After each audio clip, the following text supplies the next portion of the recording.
Jabun Kano lebagu, nyida. jabun Ayo lebagu, makwai. jabun lebagu, Durma kwanya. ola you. Durma Ndiana kwanya. dhauchiju, Kan mwanyida. ededa kuchiju, Jebut da kadya.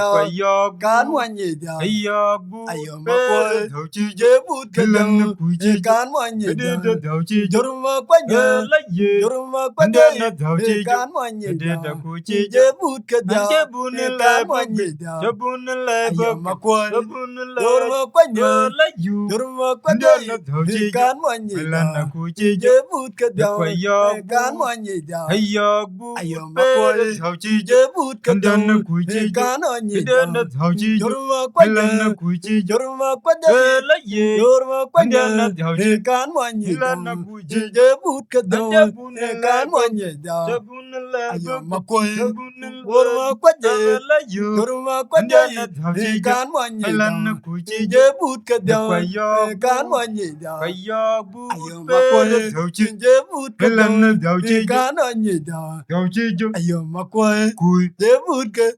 dhauchiju, Ade da kwai.